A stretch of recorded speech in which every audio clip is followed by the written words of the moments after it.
Dibawakan oleh penaja utama jelajah jiwa SME, Unify Business, rakan digital pilihan anda.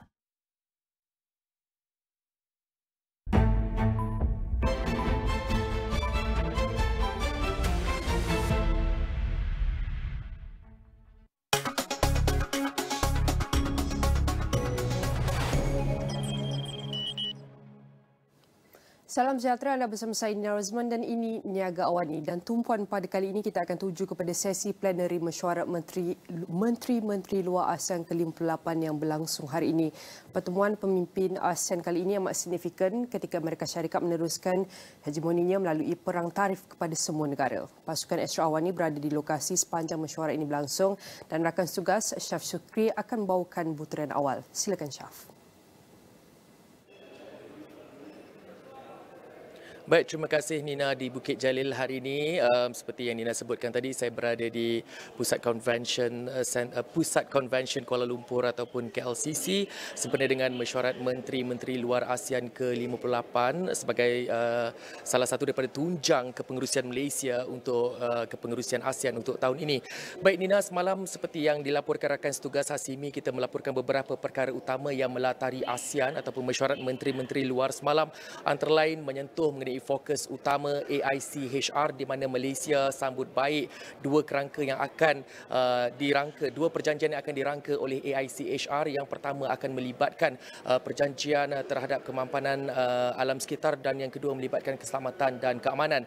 Dan semalam juga antara lain isu melibatkan perjanjian zon bebas senjata nuklear Asia Tenggara ataupun SHONFES. Beberapa perkembangan telah kami juga laporkan di mana Menteri Luar Datuk Seri Muhammad Hassan semalam melaporkan China, di mana China merupakan antara 5 negara kuasa nuklear di peringkat global sebenarnya bersetuju untuk menandatangani SHONFES tanpa reservasi. Dan kita tahu SHONFES yang diselaraskan pada 1995 di Bangkok telah dipersetujui untuk dikuatkuasakan pada tahun 1997, 2 tahun selepas itu, merupakan satu prasyarat penting untuk memastikan zon Asia Tenggara ini bebas daripada sebarang penggunaan senjata nuklear, memiliki ataupun mengancam negara-negara lain dengan memiliki senjata nuklear. Dan oleh itu, kerjasama daripada 5 kuasa besar nuklear ini melibatkan Amerika Syarikat, Rusia, United Kingdom, China dan juga Perancis ini penting dalam memastikan keberjayaan ataupun kejayaan merealisasikan SHONFES ini dapat dilangsungkan, walaupun kita tahu kelima-lima negara belum menandatangani perjanjian SHONFES yang diwujudkan pada tahun 1997 tersebut. Dan berikutnya Dina, pastinya hari ini kita melihat sebentar lagi Perdana Menteri Datuk Seri Anwar Ibrahim akan membuat opening ceremony. Ada ucapan sekitar jam 10-11 pagi sebentar lagi, dan hari ini pastinya beberapa isu utama di sekitar rantau Asia Tenggara akan melatari Mesyuarat Menteri-Menteri luar ASEAN AMM ke-58 pada kali ini, sama seperti apa yang berlaku pada AMM ke-57 di Vientiane, Laos pada tahun lalu pada bulan Julai. Dan pastinya yang pertama isu yang dijangka akan melatari perbincangan semua menteri luar pada hari ini, pastinya yang pertama ialah isu melibatkan perjanjian ataupun isu yang berlaku di Myanmar, di mana konsensus 5 perkara yang telah diratifikasikan pada 2021 di Jakarta, Indonesia masih belum dipenuhi oleh pihak junta. Namun kita tahu juga pihak junta Myanmar menerusi generalnya iaitu General Min Aung Hlaing telah mengumumkan pada awal Jun lalu di mana Myanmar akan menjalankan proses pilihan raya pada bulan 12 hujung tahun ini sehingga ke bulan 1, dan ini pastinya akan menjadi satu titik pertemuan penting untuk menteri-menteri luar ASEAN dan juga ASEAN secara keseluruhannya untuk mengenal pasti apakah tindakan yang boleh dilakukan dalam memastikan konsensus 5 perkara itu dapat dipenuhi sebelum pilihan raya dapat dijalankan di Myanmar, walaupun ASEAN kekal dengan prinsip tidak mencampuri urusan negara lain. Dan seterusnya pastinya kita akan memberi fokus kepada isu yang besar. Kita tahu isu Laut Cina Selatan masih belum dapat diselesaikan sepenuhnya, isu Code of Conduct di mana China belum ada sebarang kemajuan untuk isu Code of Conduct ini, melibatkan perebutan beberapa kawasan-kawasan penting di beting-beting yang dipertikaikan di kawasan Laut Cina Selatan. Dan seterusnya kita juga akan melihat adakah ada sebarang perbincangan yang memberi memberi tumpuan kepada isu keselamatan sempadan transnasional, seterusnya juga melibatkan kawasan sempadan di mana berlaku sedikit konflik jangka pendek yang melibatkan dua negara Cambodia dan juga Thailand baru-baru ini. Dan pastinya itu antara perkara yang dijangka akan melatari perbincangan Menteri-Menteri luar ASEAN untuk sepanjang hari ini. Dan pastinya kami di Astro AWANI akan terus membawakan perkembangan terkini dari masa ke semasa, dan saya, Firdaus Azil dan Lukman Haris dan kru kami semua di sini bersedia untuk memberikan anda perkembangan terkini sepanjang hari ini berkenaan dengan AMM ke-58 yang berlangsung di Pusat Konvensyen Kuala Lumpur ini, Nina. Baik, sedang berlangsungnya Mesyuarat Menteri-Menteri Luar ASEAN yang membuka tirai hari ini, dan Syaf Syukri antara rakan tugas yang pertama yang membawakan perkembangan setakat pagi ini. Bagaimanakah situasi di sana dan apakah yang akan kami jangkakan sepanjang hari? Dan teruskan bersama kami di Astro AWANI untuk dapatkan perkembangan dari semasa ke semasa.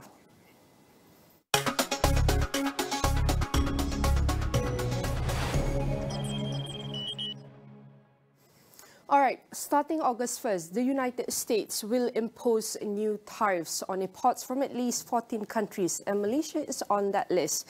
According to the White House, goods from Malaysia will face a 25%. And this is also alongside Japan, South Korea and Kazakhstan. As you can see within the text or the graphic here is showing that Malaysia is hit with 25% alongside with other countries, Japan, Kazakhstan, South Korea and even Tunisia. So this is the recent percentage as we can see, and the regional neighbours such as Laos and Myanmar face the steepest penalties up to 40% as you can see over here. And then while Thailand and Cambodia and Indonesia we can see are also affected, and it's a clear sign Southeast Asia is now squarely in the crosshairs of escalating global trade tension.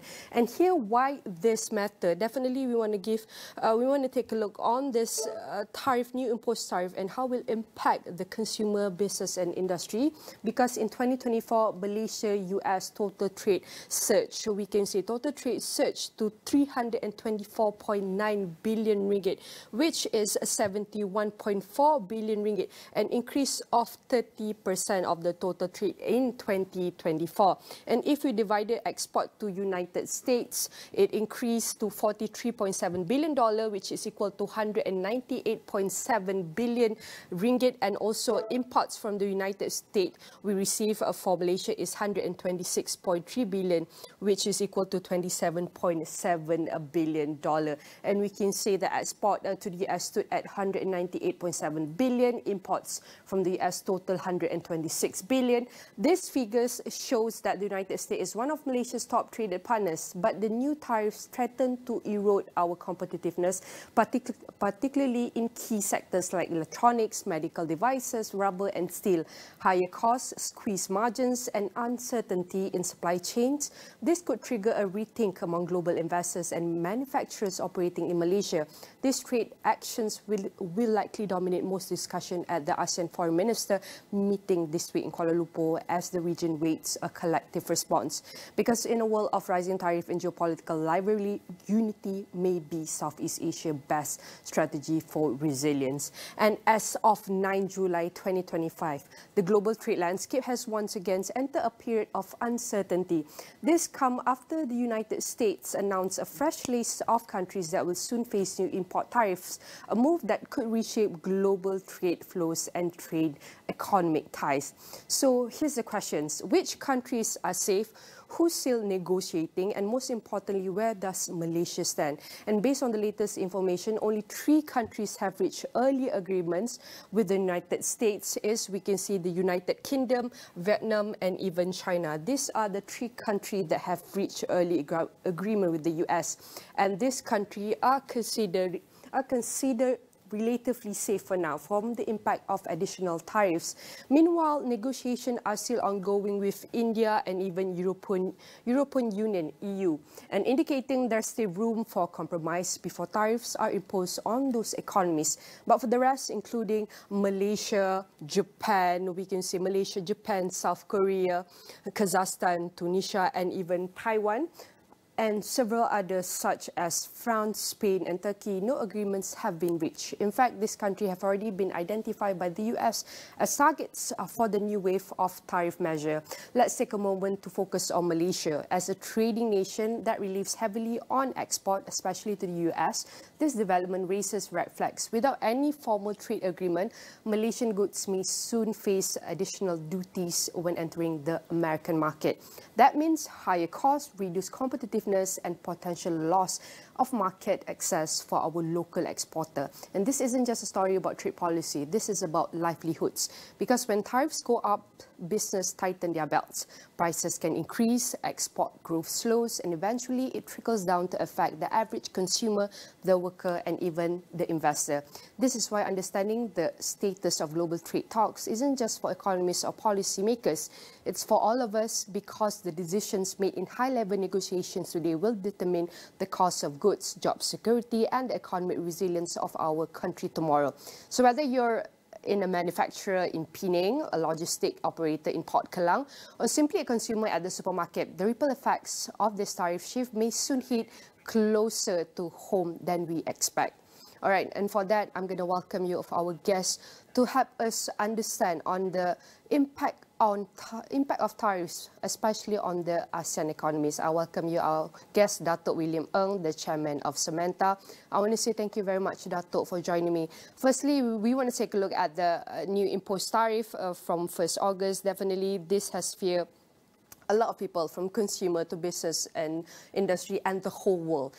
How will the reimposition of US tariffs up to 40% on Malaysian exports affect the country's manufacturing, E&E sectors, which are heavily reliant on access to the US markets, Dato? Yeah, good morning, Nina. The proposed 25% tariff on Malaysian export, I think particularly on our manufacturing and E&E sector, obviously pose a very significant threat because export is one of our most strategic sector for our economy. We take E&E alone, for example, that makes up about 38% of our total export, and with the US as a key destination of most of this product.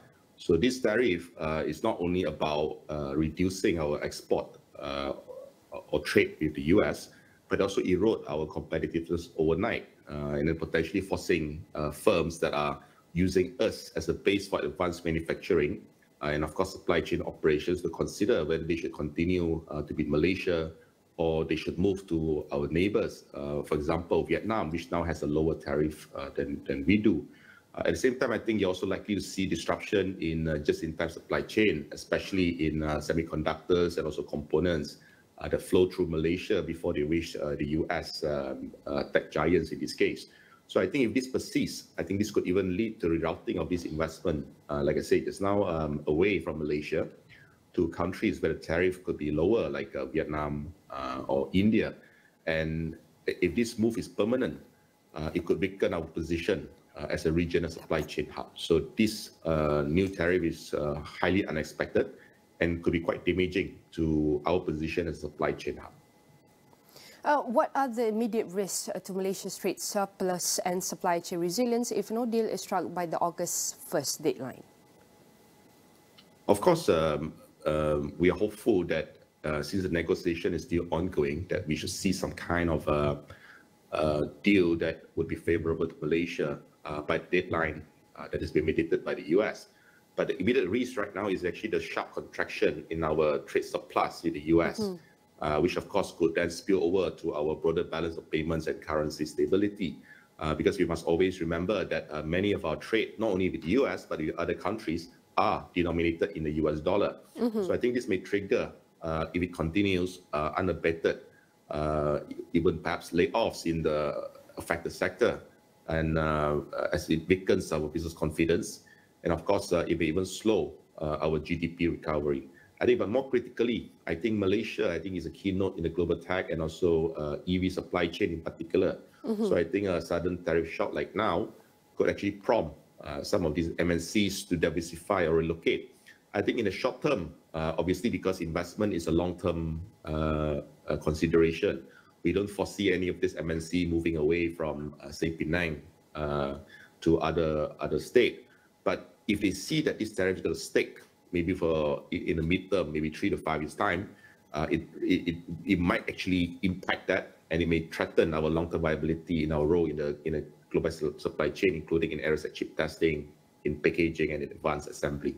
And it's very important if it's affecting our long-term viability role. And with Malaysia's Trade Ministry still pursuing a balanced and mutually beneficial trade agreement, what leverage does Malaysia realistically have against a protectionist US administration, and can it avoid becoming collateral in Trump's economic brinkmanship?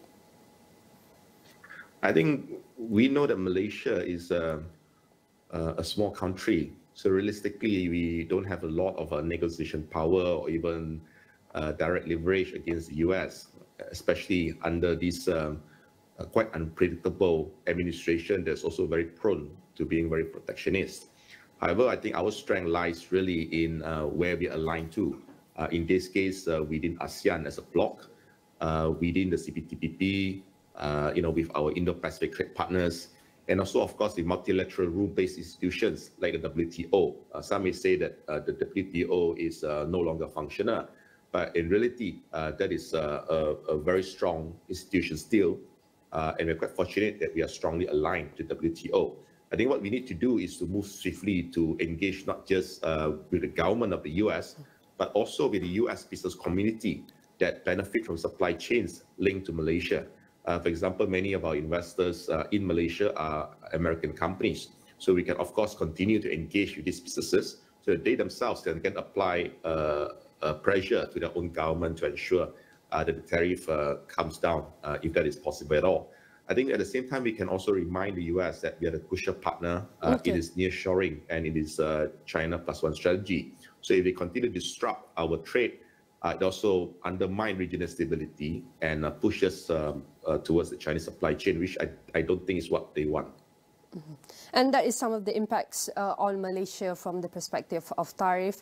And I'm going to bring along to one of our panel guests also joining us right now is Dr. David Gurupatam, the Industry Unite co-founder. I want to say thank you very much, Dr. David, for joining me. Dr. William has just shared with me on the impact of trade on Malaysia. Probably I'm going to pass you the questions on the impact on ASEAN as a whole. As of this year, we are the chairman of ASEAN 2025. As we know that if the tariff not only hits China, maybe we are in trouble in terms of supply chain, but also if it's ASEAN worse, it can also impact us. Given that ASEAN has publicly warned against counterproductive US tariffs, how united can the bloc remain in resisting economic quotients when some member states like Vietnam have already negotiated exemptions?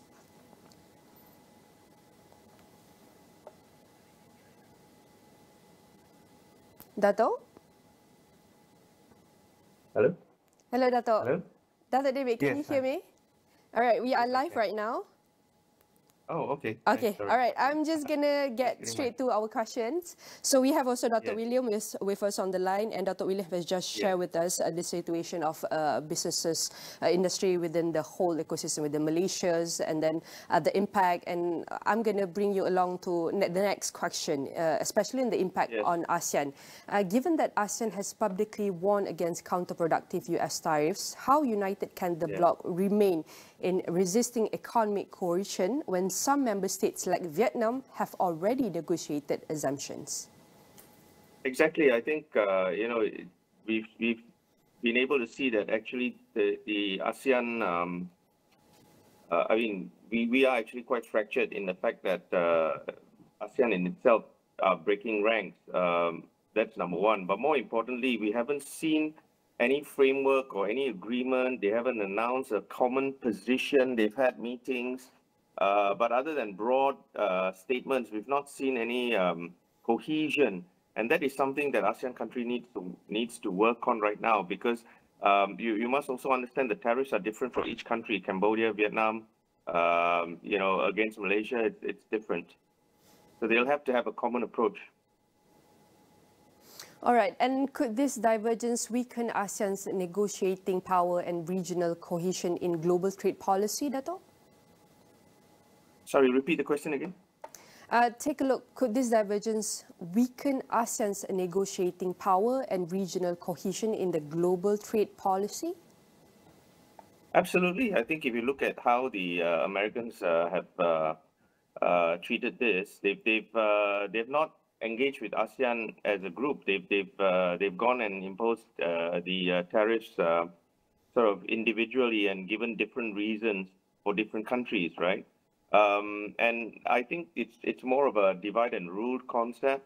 And you know what's increasingly clear is that it's not just about the so-called trade deficit with the U.S. I mean, it's also, if you look at how it's geared towards the connection with China and the trade connection with China. So I think it's two-pronged, right? And this has from an economic standpoint, this creates a different issue because for most of these countries, China is the #1 trading partner. So in effect, it's a double blow, right? On one hand, you have tariffs here, and on the other, you have to balance that out with reducing your trade or supply chain with China. I mean, which is quite clear from directly from the statements that are coming out of the White House, right? Mm-hmm.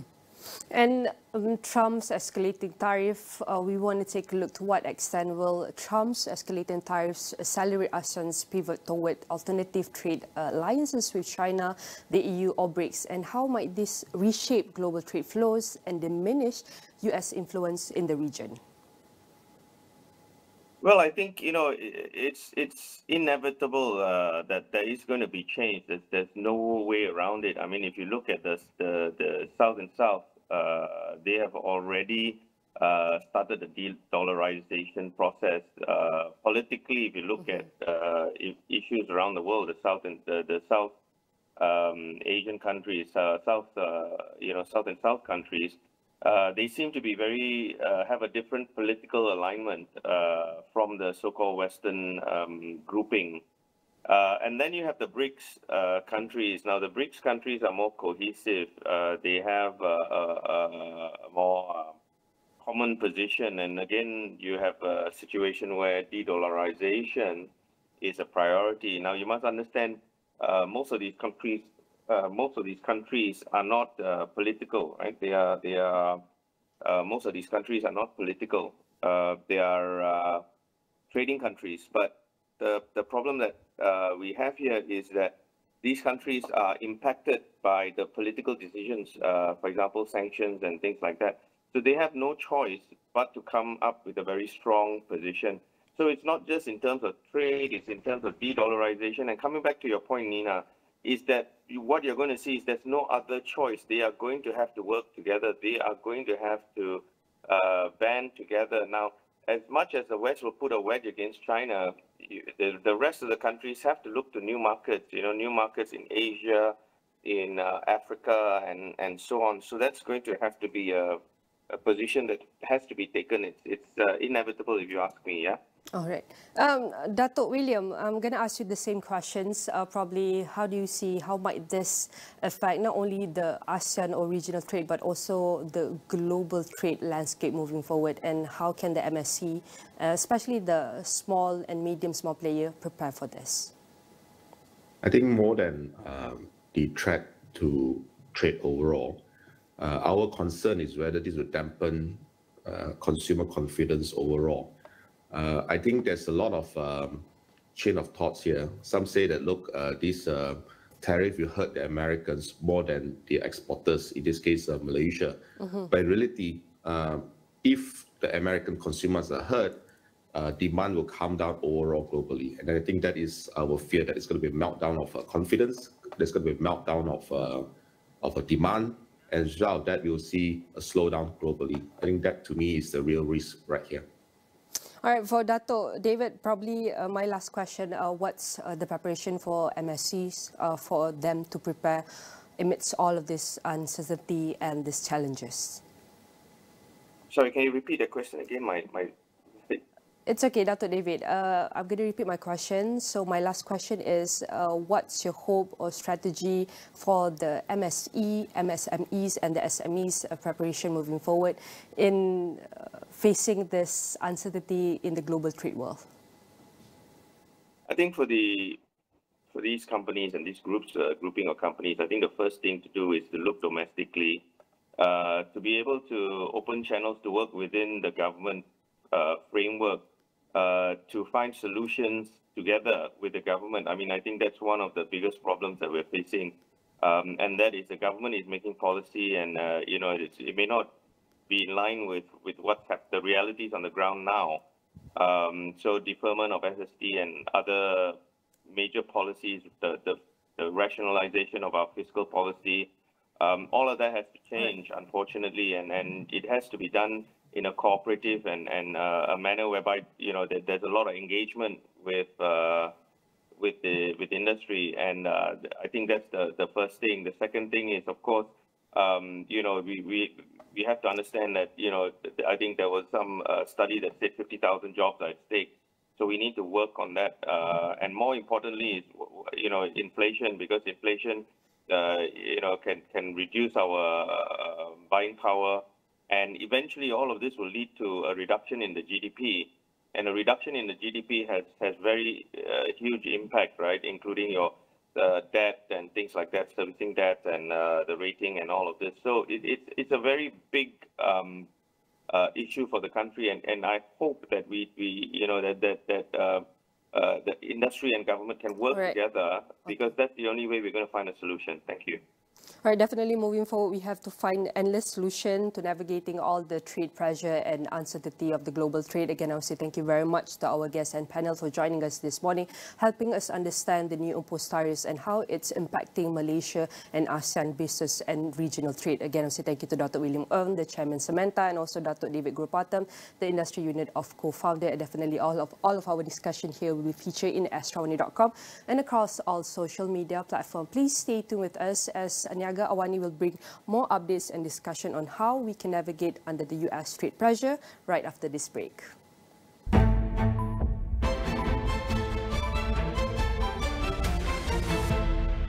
Di dalam setiap berita yang dibawa, konteks amat penting. Cara kita mendapat berita kian berubah.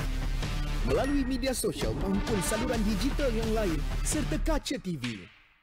Kami sentiasa membawakan yang tergempar dan terkini. Kita buat sesuatu yang berbeza. Teraskan acuan verifikasi yang diamalkan supaya setiap fakta adalah sahih. Daripada analisis pelbagai sudut yang mendalam, laporan-laporan khas dan perbincangan yang membina negara. Inklusif, suara rakyat kami ajukan. Keseimbangan persepsi kami pastikan. Kerana setiap cerita mempunyai impak yang tersendiri dan perlu dibawa dengan penelitian yang terperinci. Pastikan Astro AWANI menjadi pilihan anda, tidak kira di mana sahaja anda berada. Saluran berita paling dipercayai di Malaysia. Mereka berjaya membuktikannya. Innovaton kembali. Jom sertai Innovaton musim ketiga. Jika anda ada idea menarik dan inovatif, sahut cabaran Innovaton. Anda berpeluang memenangi hadiah lumayan. Imbas kod QR tertera untuk pendaftaran dan sila hadirkan diri ke lokasi-lokasi berikut untuk membentangkan idea anda. Selamat mencuba. Moga berjaya. Tonjolkan idea inovasi anda yang terpendam selama ini. Uniform Tentera Darat Malaysia TADM bagi peserta program latihan khidmat negara tidak seharusnya menjadi isu hangat. Jenayah penipuan pelaburan mencatatkan jumlah kerugian tertinggi pada tahun ini setakat 2 Februari lalu. Kementerian Pendidikan memandang serius isu peningkatan trend penggunaan rokok elektronik. Lembaga Lebuh Raya Malaysia LLM memperluaskan larangan kenderaan berat memasuki lebuh raya pada waktu puncak di beberapa jajaran terpilih di sekitar Lembah Kelam.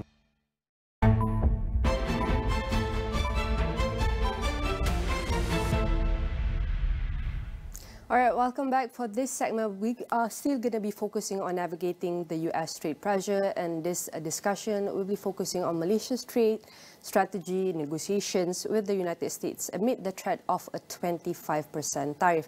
And for that, I welcome you, our guest. Ready on the line is Muhammad Reza Abdul Rahman, Director of Research, BIMB Securities. I want to say thank you very much, Reza, for joining me. Definitely, there's a lot of pressure talking about the tariff trade, and Malaysia has opted to continue trade talks with the US. But beyond defending against the 25% tariffs, what should we be negotiating for? Are there long-term trade-offs we're overlooking in favor of short-term diplomacy, or we need to take a look at other aspects? Good morning. Thank you for having me on the show. Just a bit, I think besides the increase in 1% in tariff from 24% it was earlier, but then I think we can just focus on looking at the talks by focusing on certain sectors. If you notice the earlier part of the Trump tariff, there have been sectors that are getting exemption. I think one of it is tech. I think certainly we can focus on that area because for the tech sector, E&E, we have been a very big, partner with the US. And also we should look at other things which is important to us, certainly in the area of automotive component, EV or agro commodities. I think by looking at different sectors of interest to us and try to find a way that we can supplement or talk with the US, I think we can get on better ground rather than just focusing on the headline 35% tax. While maintaining neutrality, how can Malaysia tactically benefit from both BRICS expanding influence and Western capital inflows without triggering retaliation from either side? Yeah, I think it's very important not to retaliate because Trump mentioned that it's going to impose additional tariff on us. But then again, if you look at global GDP structures, it has certainly changed over the few years. Because I mean, if I may quote, in 2016, USA covered 23.9% of global GDP, while China was only 60%. But in 2024, the number has gone down to 20.4 for the US, and China has climbed up to 90%. So certainly, we need to diversify where our products are shipped out to, and I think we need to be able to find bigger markets for our products, and certainly not just depending on US or China, because the thing is, there are a bigger part of the world, 22.5% plus 19, still, there's still about half, more than half of the global market for us to look at. I think we need to look at what are our strengths and also what can we help our other trading partners and keep increasing our market share elsewhere. And definitely this is not easy, as we've been over the years on the current markets for maybe centuries, but now looking at some parts of the world exploring a new strength or new unique opportunity within, definitely not easy. But from this, looking for alternative markets, what are things that we should start off working together in collaboration within the governments and private sectors, or even take a look at the policy first, the current policy? Are there some improvement or some adjustment that we need? Where can we start? I think exactly what you mentioned, policy. I think that's very important. I think if you look at the policy that we have, especially, for example, like NETR or a new industrial master plan. I think new industrial master plan, the first mission is talking about economic complexity. So what it means is doing better, doing complex economic activities, then we can get better traction, and in terms of not relying on BAU, but try to find new ways through innovative product, innovative markets, and that's where we should be looking at. So I think policy-wise, I think we have it in place. NIMP 2030 will run until 2030, of course, and then we have also government announcing the 30 Malaysia plan over the coming months that will replace the 12 Malaysia plan, which will be expiring end of this year. So I think that's the policy is there, and then I think government and private sector need to work together to find new economic activities that's more complex so that we can have higher margin, and also in a way it would trickle down impact in terms of higher income for Malaysians. And Trump's tariff may be political posturing, but what's the long-term message for Malaysian manufacturers? Is neutrality enough to protect us from the economic blackmail? I think it has to be multi-pronged approach, because you don't know what Trump will say when he wakes up the next day, right? And also we certainly have to take into conscience that China, Korea used to be behind us, and they are way in front of us. So we need to take that into as a motivation for us to diversify our products, our services, and also in line with that, help us to fulfill the aspiration of the country to become a high-income nation. So I think it's not just about being neutral, but also at the same time we need to keep some the back burner some of the things that we want to do for the country in terms of developing new aerial sectors and also enhancing our niche in the economic activities that we have, and also try to find new markets for our current products that we export outside of Malaysia. Reza, probably I'm going to bring you some of the data I presented initially. We want to take a look at one of the countries also maintained this is the country Malaysia 25%, and alongside of other countries that also be hit by 20% is Japan, Kazakhstan, South Korea and Tunisia. Could the constant shifting of tariff deadlines actually be more damaging than the tariff itself, creating uncertainty for investors and trade planners in Malaysia? Because we want to look at of our other trading partners as Laos and Myanmar, they are also hit by one of the steepest rate is 40%. What's your thought on this?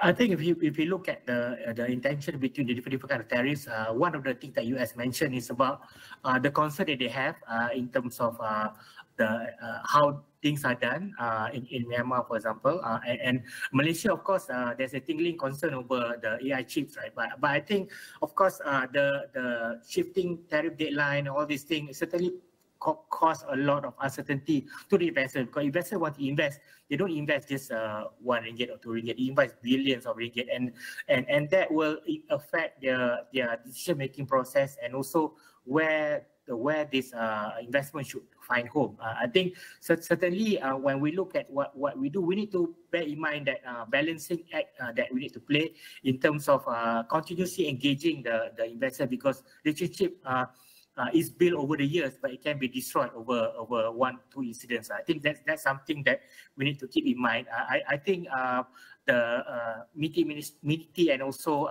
the MIDA is doing their job, but I think we also need a lot of cooperation from the private companies, private entities, to ensure that they could work together with the government agencies and also continuously provide exciting enough product or services that would entice investors to come over and host their operation or headquarters in Malaysia.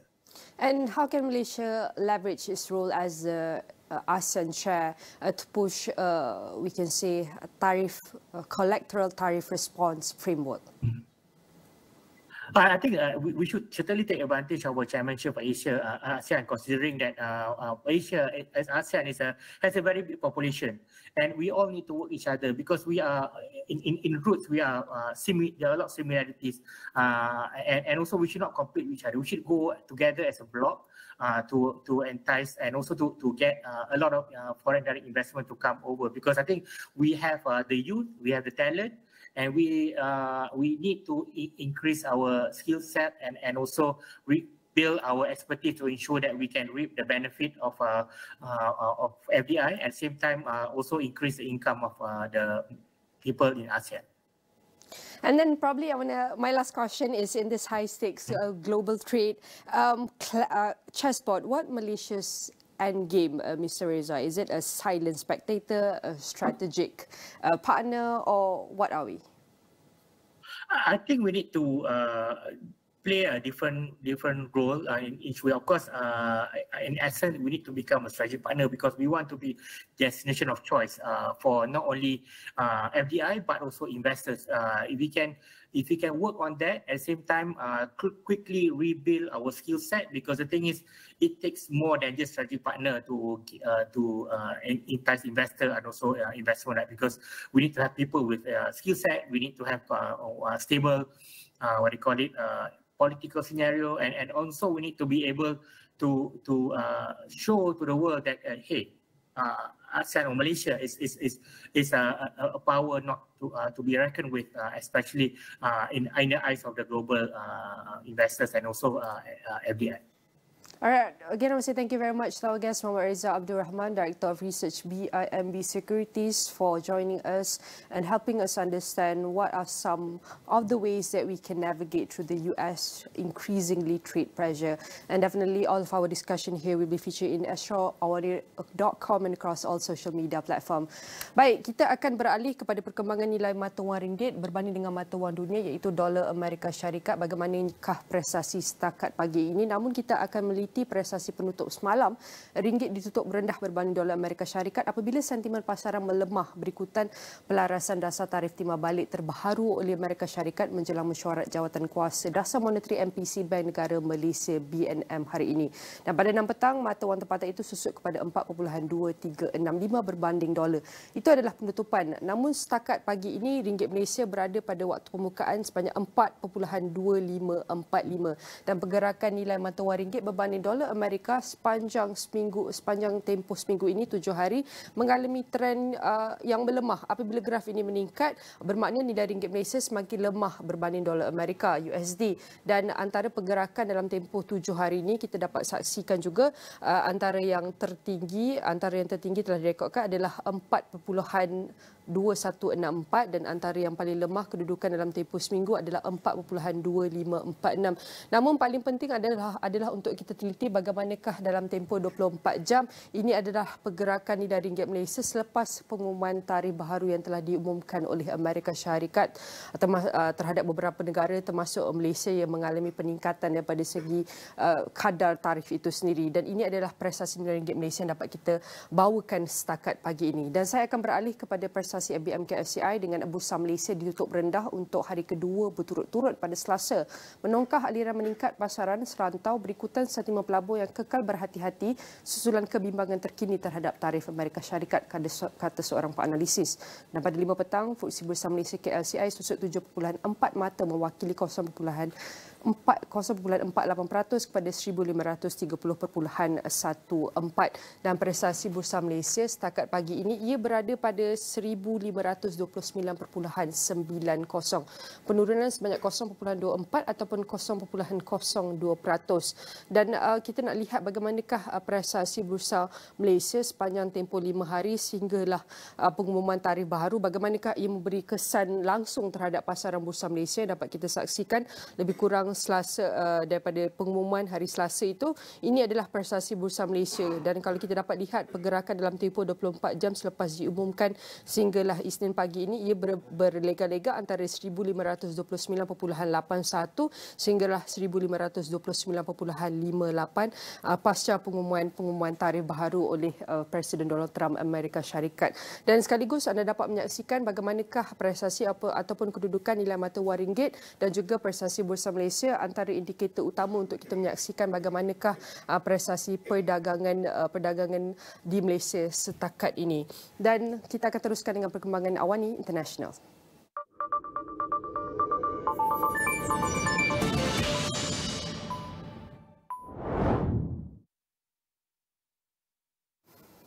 President Donald Trump said Tuesday he is probably 2 days off from sending the European Union a letter disclosing the tariff rate on their exports to the US. Trump said during a cabinet meeting at the White House that the EU had been treating the US very nicely recently in trade talks. Well, the European Union has been speaking to us, Ursula and the whole group, and they've been very nice. They treated us very badly until recently. Now they're treating us very nicely. It's like a different world, actually. They've treated us very badly. They were among the toughest to deal with. Actually, in many respects, they were much worse than China. Look at what they do to our companies. They sue Apple.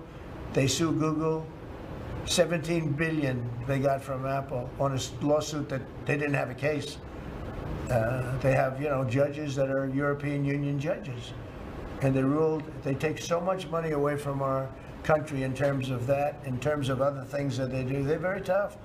But now they're being very nice to us, and we'll see what happens.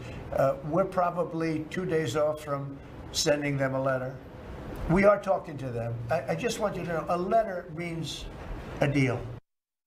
Meanwhile, the European Union will not receive a letter from the United States setting out higher tariffs. EU sources familiar with the matter told Reuters on Monday and is eyeing possible exemptions from the US baseline levy of 10%. Some EU sources said the bloc was close to an agreement with the Trump administration. This could involve limited concessions to US baseline tariffs of 10% for aircraft and parts, some medical equipment and spirits in an eventual deal with the Trump administration, three sources familiar with the situation said on Monday.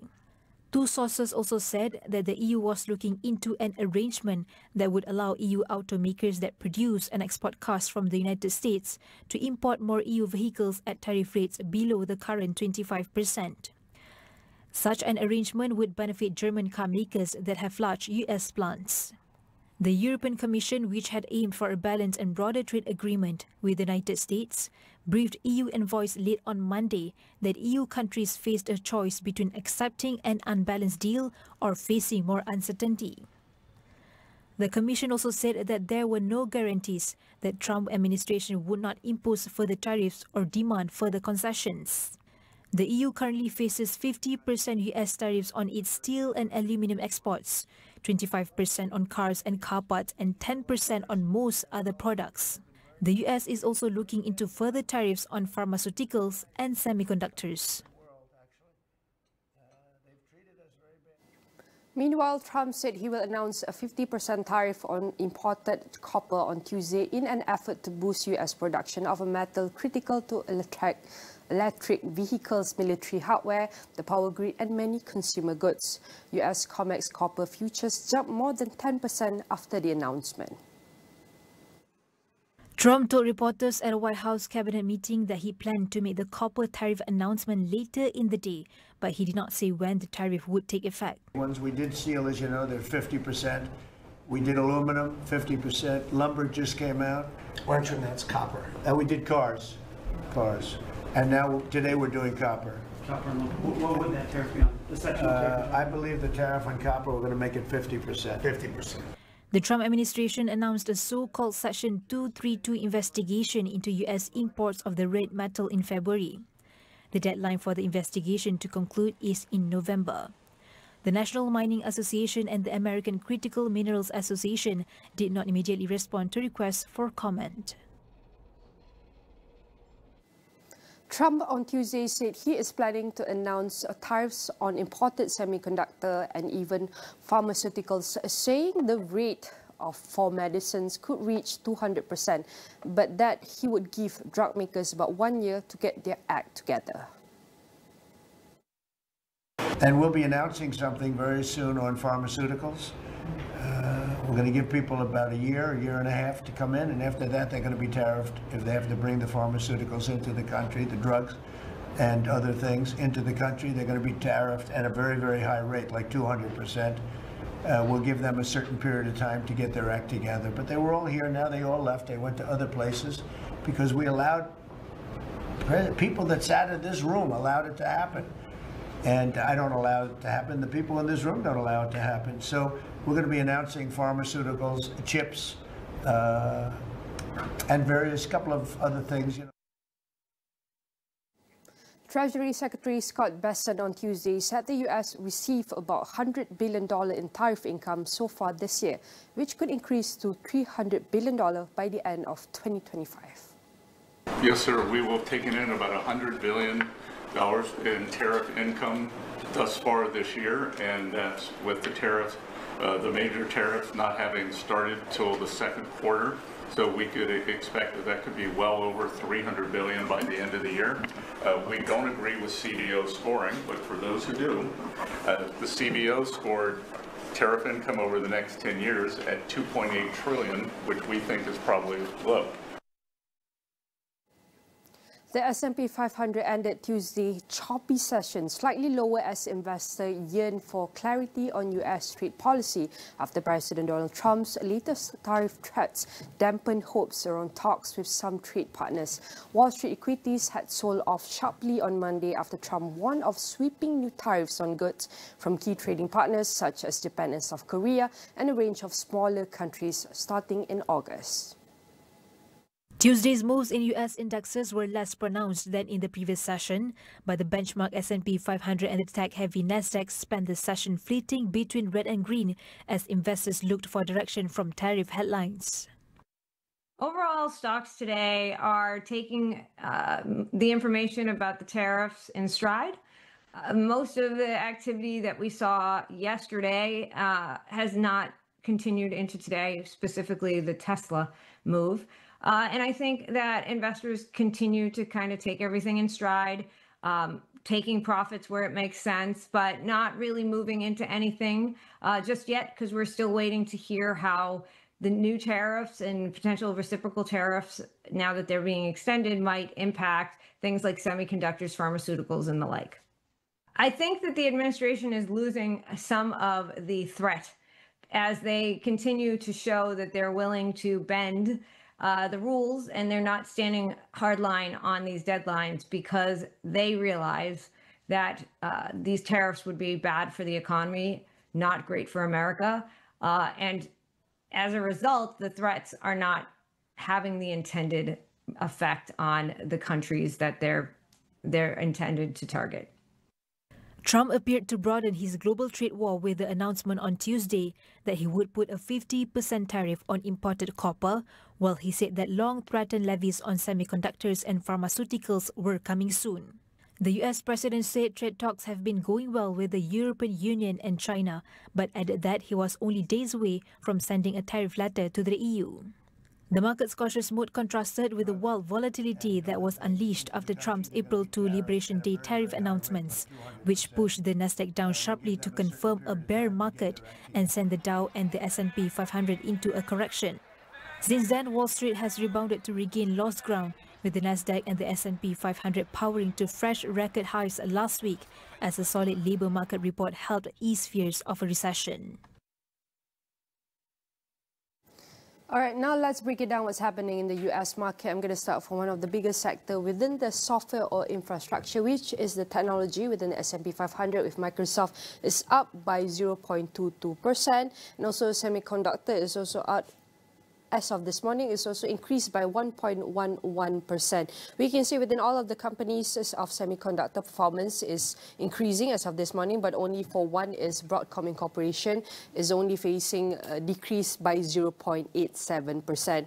And next, Apple is 0.03%. And the latest update on Apple on Tuesday, named insider Sabi Khan as its chief operating officer, taking over from the Jeff Williams as part of a long-planned successions. Khan, who has been with Apple for 30 years and is currently the Senior Vice President of Operations, will take on the new role later this month, the iPhone maker said in a statement.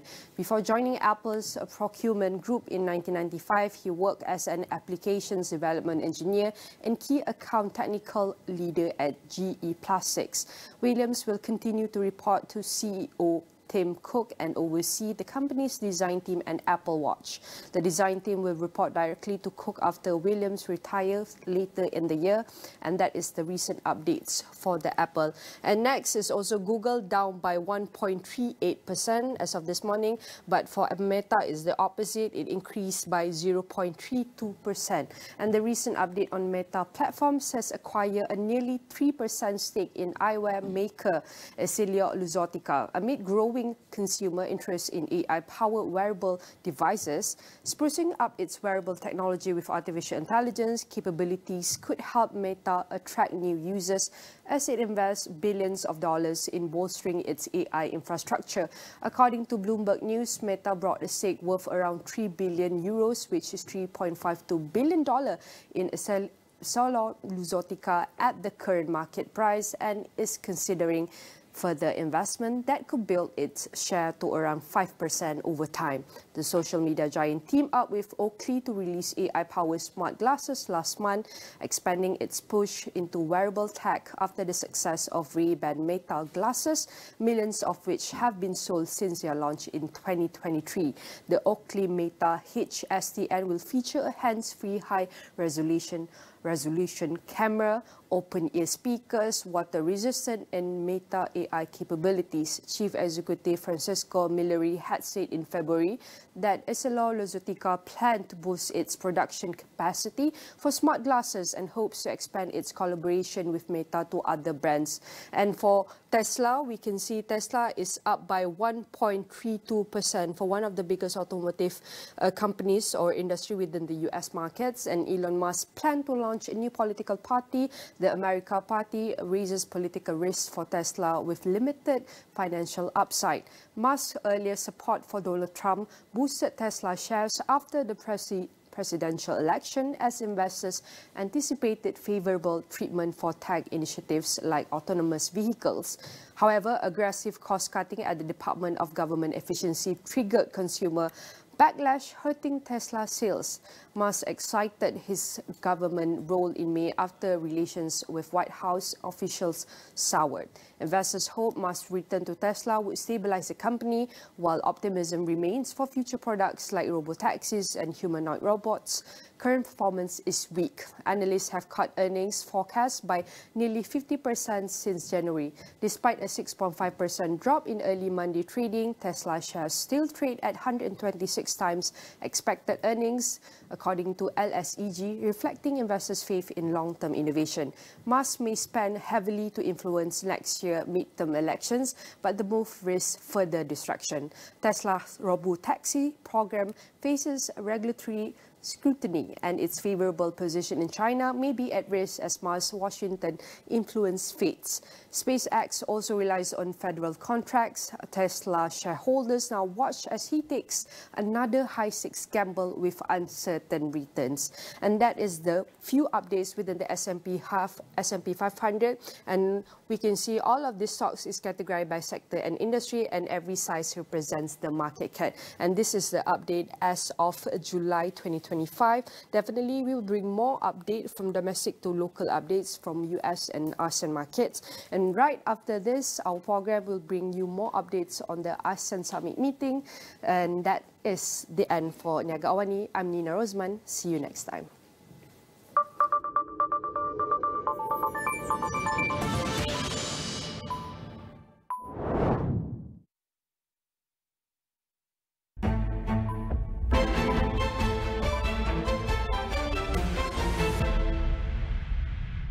When the superpowers move, the ground shifts.